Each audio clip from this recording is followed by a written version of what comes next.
human beings are like fish in a bowl, right? Or ants in a jar, right? They're being maneuvered by external forces and they have no idea what's going on, okay?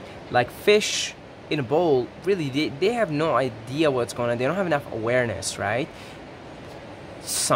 They don't know. They're just like moving through the tank, and you know, some food comes to them. They don't know where it's coming from, right? And they just don't have enough awareness to realize that they were actually like moved from the sea or from a river, and then they were placed in this bowl, and it was done to them by something external. They have no idea who it is, right? They don't have enough awareness. They're not aware that it was a human being. They were caught with a net or with a fishing rod, and then they were moved, and then they were, you know, put in these tanks. They just don't know. They don't know. Okay. Same thing with ants. Like they'll have no idea that they were picked up. If you could put it, like you could have ants and you could put a jar in there and then just see where it's moving and let it move into the jar. Close the jar. Keep repeating. They don't know what's going on. They don't have enough awareness to recognize that's what's happening. In the same way, human beings, as aware and intelligent as they are, they have virtually zero idea that they are a lot like fish in a bowl or ants in a jar. Alright, I'll give you an example here. I think this is said by David Attenborough, the legendary nature documentary British guy, right? He said if you take fire ants, those red ants, and you take the regular, you know, black ants, and you put both in a jar very gently, you just put jars, let them go into the jar, you close the jar, they're not going to fight with each other. Now, if you do the same, but you shake the jar, they'll start fighting each other. It's a lot like that happening with us here. And what's happening is there's like forces acting upon us. Alright, I'm going to call them, for the sake of convenience here, extraterrestrials. And they have been doing so for hundreds of thousands of years, if not millions of years. Okay? They have been coming to Earth, they've been doing experiments, they've been doing things, and up until this day, they are the ones calling the shots. They are the ones playing this chess game. It's a chess match, right? It's a chess match that's going on. They're playing their games, okay? And humans, virtually all humans, most of humans, 99.8% of humans, have no fucking idea that they're being played by external forces. Again, we call them extraterrestrials here for the sake of convenience, okay? They are beings that are not living on this planet Earth, and they are the ones calling the shot. They have more awareness, just like a human being has more awareness. A human being has more intelligence, more awareness, so they can actually catch the fish, they can remove the fish, you can put them in fish bowls, they can give them food, they can take them, put them in a different fish bowl, etc., etc., etc. Right? They could do that. They can do that. Humans can do that because they have more awareness. They've came up with a fishing rod or fishing nets, right? Their intelligence allows them to come up with these things and allows them to do things like that. Use tools, right? If animals started learning how to use tools, then, you know, we'd have competition as human beings, right? But human beings are the most intelligent species on planet Earth. You know, we can do poetry, we can speak with 100 languages, right? We can do all kinds of things, right? Human existence is more basic, it's more simple, more basic. And they're intelligent too, but human beings have more awareness to them. They're more expansive, more aware. We're capable of contemplating, right? If you give a dog junk food every day, it's just going to eat it until it dies. With a human being, at some point you can recognize, oh, this is really bad for me. I'm going to stop eating these foods, right? So it's the same thing, you know? So what is happening is human beings' awareness compared to these extraterrestrial beings is so limited. It actually isn't limited, but it is being limited on purpose, okay? That's why, like, things like, you know, decalcifying our pineal glands is a way for some of these ET beings to keep us blind, okay? Because a human being in his or her most expensive form is a very, very, very aware being, okay? Like, very aware, all right? So it's all being done on purpose. Foods, GMO, vaccines, all kinds of things, okay? EMFs, you name it. So what's happening is, as a result, human beings are not aware that there's somebody doing to them exactly what human beings do to fish, It's like as above, so below, as within, so without. The whole reality is fractal. So there's a chess game being played, and these ET beings are having a lot more influence than we think they do. Even people like me and you who are aware of the existence of the ET beings and are aware of that this game is being played on different levels here, and we may not realize just how much of this game is being played on other levels. Okay, and in truth, most of it is.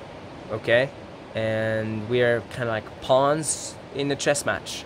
All right, and there is Team Light and there is Team Darkness, and especially now with the polarization of the planet, the 3D 5D split, if you will, you really are playing on Team Dark or Team Light. And if you're agreeing to be jabbed, for instance, you're playing on Team Dark here. Okay, straight up, you can't be neutral anymore. You just can't be neutral anymore. Okay, you can't be neutral anymore. So the influence that the ET has on planet Earth is so much, and I mean, it is so hidden from us because of how massive it is. Okay, how massive the influence is here. All right, if you think people like Billy Boy, and Queen Lizzie, and Soros, and all these people, if you think they're the ones running the show, they're just puppets. The people, the people, they're not even people. You know, they're like reptilian beings. Okay, they just say it how it is. All right, we don't even you'll never hear of them. We don't even really have never seen the beings that are actually having the most influence on the events that are happening in planet Earth. If you think, for instance, the whole thing with Coco, right? The whole thing with Coco is Billy Boy's behind it, right? And the whole thing with the jabs, it's all Billy Boy and a few individuals. They're puppets. They're puppets. They're just taking their orders from beings, maybe not directly through other beings. They're taking their order from those beings that are actually running the show here. They're actually having this influence, okay? And they're just carrying out their plans. And in return, you guys all heard of the whole selling your soul to the devil, right? So basically, these individuals have sold their soul to the devil, if you will, and they're simply instruments carrying out the works of the devil. Okay, now Satan, right, Saturn, that's one of the big bosses. All right, that's one of the big bosses and we have no idea who that being is, because that being is it's not on planet Earth. All right, that being is a reptilian being, and it's basically having so much influence on planet Earth, but it's not on planet Earth. But it is, because it has these agents, right? The dark force agents, the Darth Vaders, doing its work on planet Earth. So the actual those things that are happening here, if you think that these humans that you can recognize, like Billy Boy, if you think Billy Boy is behind it all, like, Billy Boy is just a puppet, and he sold his soul to the devil. In return, he gets billions of dollars, lots of power. He has the most amount of farmlands in all of the United States. Okay, and in return, what he has to do, what he agreed to do, what his soul agreed to do, his soul contract, is to carry out the work of those beings that we don't even know anything about them. Okay, and yes, some of these beings may be living on planet Earth also, some underground places, some islands that are completely hidden from the masses. You know, why do you think they don't let you in Antarctica? Why do you think it's so high security there?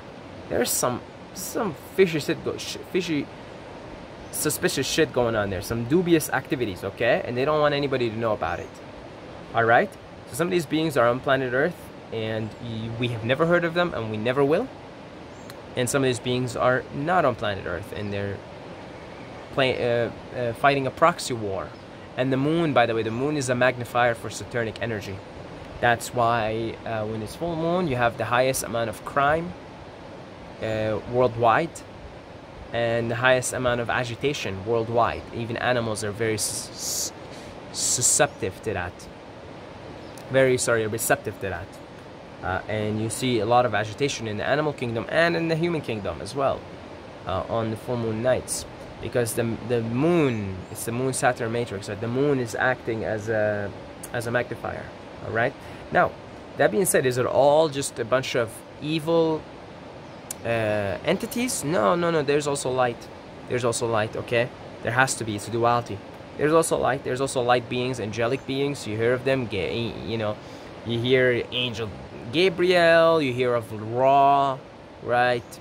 And all kinds of beings that are also working full time to aid the light workers, the people that are on Team Light on this planet, to also counter the influence of those negative beings. But in truth, it's a proxy war. All right, it's a proxy war. All right, it is a proxy war, and we're being moved in ways that we're not aware of. Like even the light beings, like the light beings here are. Sometimes we're channeling like things in wisdom, and we're doing things that are, and we're given resources, right? Like if we're given resources to do certain things here, right? And we don't know, you know, we don't know. Like you might have like you might have a plan in your head, right? Like I'm gonna start a big off-grid community, and in a few years you have like millions of dollars to accomplish it, and you're like, how the hell did I get the millions of dollars, right? It's like, well, there are forces that are acting to help you to obtain these resources, so you could carry the work of the light here. Okay, so it is a proxy war. It is the ET influence on planet Earth cannot be overemphasized. It can't be overemphasized because it's like, you know, it's a chess game, man. It's a chess game. All right, it's a chess game, and there are things happening in the background that are incomprehensible. That, like, you might look right now and say, well, it looks like the Team Dark is winning everything, right? They've succeeded at everything. They're successful. Do we really know that for sure? Do we know what's happening in the background? We don't. We don't. Okay? And the other thing is, sometimes the work of evil is there to actually ultimately serve the light. Like, who's to say it's a bad thing that 80% of the humans are jabbed? Is that really such a bad thing? Maybe, just maybe, in this weird, ruthless, you know, John Lilly says, cosmic love is absolutely ruthless and highly indifferent. It teaches its lessons whether you like them or not. Maybe in this ruthless way, cosmic love is using the darkness, Team Dark, to jab 80% of humans, because it's going to end up actually somehow serving planet Earth, and somehow we need to decrease the population, and you know, there are other ways to do it, but maybe, just maybe, for karmic reasons and karmic purposes and divine cosmic wisdom that we in this human egos will never be able to comprehend, maybe that's what's supposed to happen right now. Okay, so who's to say? Who's to say who? Who's to say what? You know, who's to say what's actually happening? All right? Yeah, I think I just wanted to bring to your awareness just how much of the game is played on other planes of consciousness, on other densities, if you will. Okay? Special thanks to our Patreon, special thanks to our donors. Whether it's through Patreon, through PayPal, if you'd like to donate. I know some people don't like Patreon just because, you know, it's a monthly commitment, but you could do one-time donations, right? 2, 3, 4, 5 millions, preferably, at the very minimum. Okay? You could do so on PayPal, right? So the link is down below in the description. Of course, everything is appreciated. It doesn't have to be 1 million. It could be $1. That's appreciated. Okay, the link is down below in the description. And what else? Anything else? Anything else? Anything else? Yeah, I do one-on-one consultations as well. If you want to book a consultation and talk about anything, the link is down below in the description. And I will see you guys in the next video.